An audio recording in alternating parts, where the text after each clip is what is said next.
Good afternoon, everyone. My name is Dohner-Chavez. I'm here to present the number 21 scenario regarding a foster care student. Here's a summary of my presentation. I'm going to begin with the introduction of the scenario and share high school resources, school district resources, community resources, and provide a reflection and an impact. Here's an introduction of the scenario. Our student here is a 16-year-old female who is African American. She refers to herself as a, quote, crack baby. Her family history has been difficult. She was removed from biological mother at birth, and foster placement was disrupted at age 13. It seemed to be an abrupt change for her, which led to her being moved to multiple foster homes for a year before currently living with a 24-year-old biological brother. Her academic status is that she shows to be at grade level, but teachers report that she's disengaged in class. Behavioral observations include that she tends to be rude and argumentative with both peers and teachers. High school resources include talking to her learning director first. We have 4 learning directors at Orest-Timba High School, and this would be a first point of contact for resources. The second resource for the learning director would be to have a Tier 3 referral submitted to mental health clinicians on site to really help the student receive ongoing counseling services, in addition to adding the student to the pre-SST team student list, which may lead to an SST or a 504, really to brainstorm and come up with strategies of intervention and support for our student to be more successful in the classroom.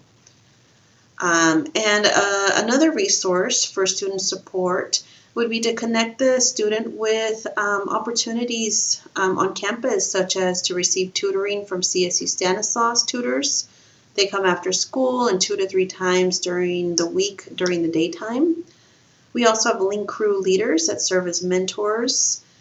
We have a NAMI club that really focuses on positive mental health, and the Warriors Organization for Women's Empowerment, WOWI Club. And these clubs may happen after more counseling sessions have occurred for this student.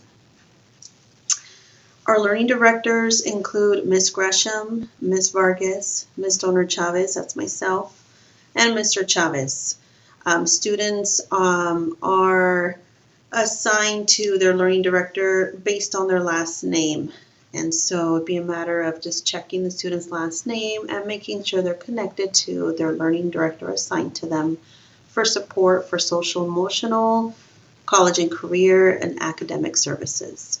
I've also included a link on this PowerPoint that takes you directly to the Newman-Crows Landing School District website, where you can find further information in regards to counseling services and resources available at Orest-Timba High School through the counseling department, which consists of the 4 of us as learning directors.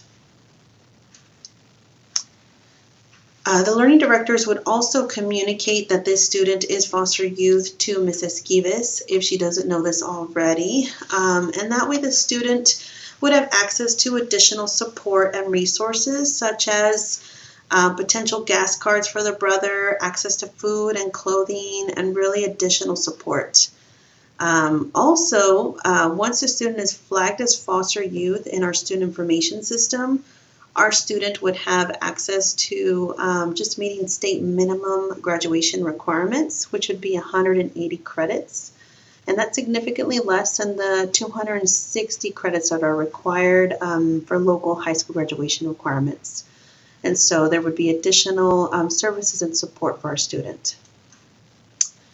Once the learning director has submitted a Tier 3 referral form, it would go to our mental health clinician team.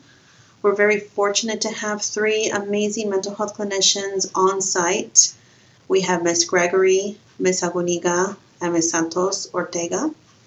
Our mental health clinicians are located in the library, and they would receive that referral form, connect with the learning director to get more information. And because our student is foster youth, they would definitely be on that list to receive those extra support services. And the first meeting with the mental health clinician will really set the tone for the rest of the services. So they would meet with the student and provide that first contact, offer services and opportunities for support. If the student is receptive to continuing services, then forms are completed and options are offered, such as joining the lunch buddy groups to work on anxiety and stress, or even the healthy relationships workshops to work on building self-esteem and self-love. Sessions will continue with the mental health clinician who made the first contact with the student. Community resources include CASA of Stanislaus County, which provides court-appointed special advocates for abused and neglected children, and this includes foster youth. Their number is 209-548-6320. In addition to our local or our site-based mental health clinicians from our district, we also have a lot of county support, and it comes from the Stanislaus County Behavioral Health and Recovery Services. They're very good at offering mental health services for children and youth and families. So this potentially would include the brother in helping support him through this transition. Their contact is 209-525-5080. And locally, we're very lucky to have the Newman Resource Center, which offers support to low-income households, including food days where families can come and pick up tons of food that they receive in order to give out. They also have clothing drives and provide workshops to really educate families on healthy relationships and navigating stress and how to be more supportive at home. Their contact is 209-862-0295. In addition to mental health support at the school site, the district site, and county, we also promote these mental health crisis resources. The first is Saluna, which is an app that can be downloaded on any cell phone or accessed online, and it provides mental health coaching and resources for teens and young adults ages 13 to 25.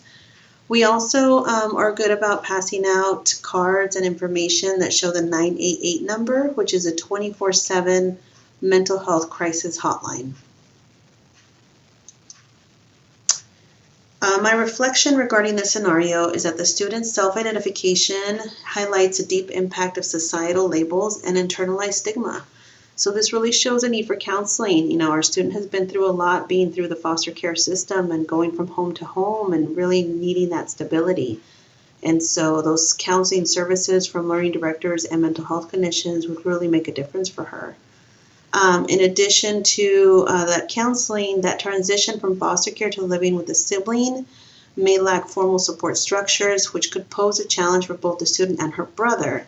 And that's where we'd recommend those community resources, such as the behavioral health through Stanislaus County or Newman Resource Center, to really help support the brother with this transition as he becomes that sole provider for his sister.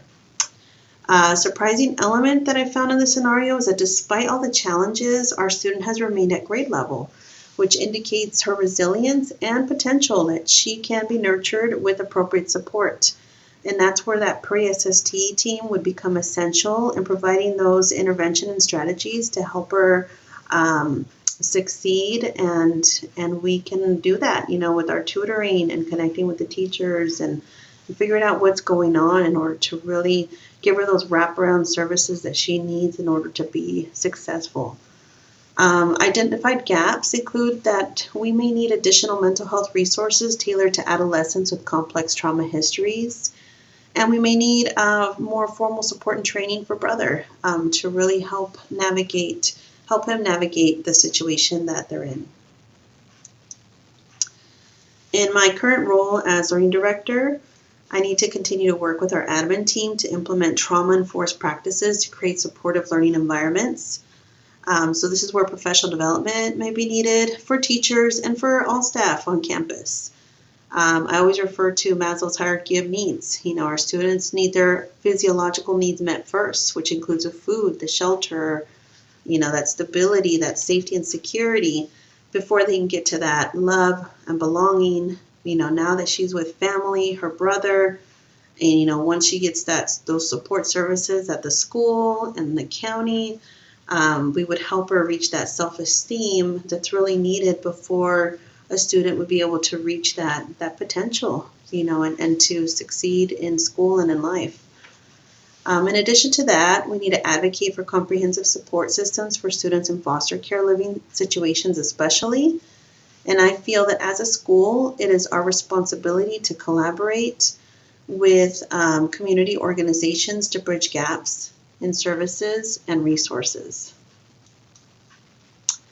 Thank you for your time. This again was number 21, foster care scenario. Thank you.